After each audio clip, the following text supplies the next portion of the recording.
స్వామి వివేకానందుడు చికాగోలో వినిపించిన ఉపన్యాసం ఇది.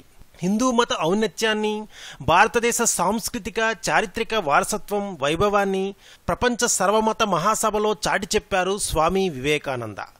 నిద్రిస్తున్న భారత జాతిని మేల్కొల్పారు. దేశ యువతలో ఆత్మవిశ్వాసాన్ని నింపడంతో పాటు వారికి కర్తవ్యాన్ని బోధించారు స్వామీజీ.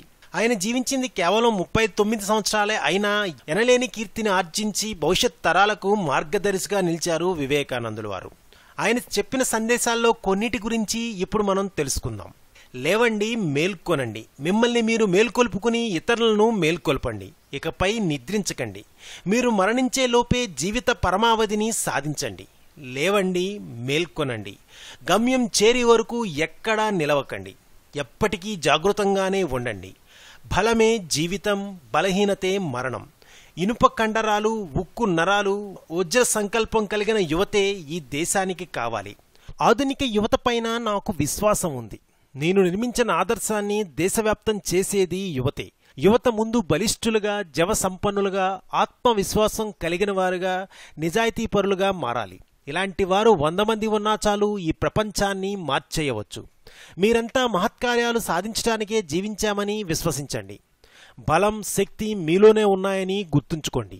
ఎంతో విశ్వాసంతో లేచి నిలబడండి. ధైర్యంగా బాధ్యతను మీ భుజస్కంధాలపై వేసుకోండి. భవిష్యత్తుకు మీరే బాధ్యులమని తెలుసుకోండి.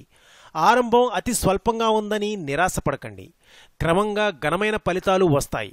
సాహసంగా పనిచేయండి, ముందుకు వెళ్ళండి. తమ సర్వస్వాన్ని త్యాగం చేసి దేశం కోసం తమ జీవితాల్ని ఆహుతి చేసే యువత మనకు కొందరు కావాలి. దేశ ప్రజలను ఉద్ధరించే ఏకైక లక్ష్యంతో పనిచేసే యువతను గుర్తించి పనిచేయాలి. త్యాగం, ఉత్సాహాలతో వారిని జాగృతం చేసి ఐక్యం చేయాలి. మన స్థితికి మనమే బాధ్యులం.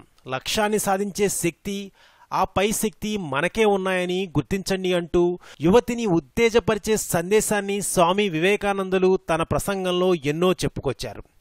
మరిన్ని ఆసక్తికర స్వామి వివేకానందుని ప్రసంగాల కొరకు ప్లీజ్ సబ్స్క్రైబ్ టు రెక్ టీవీ మిస్టరీ.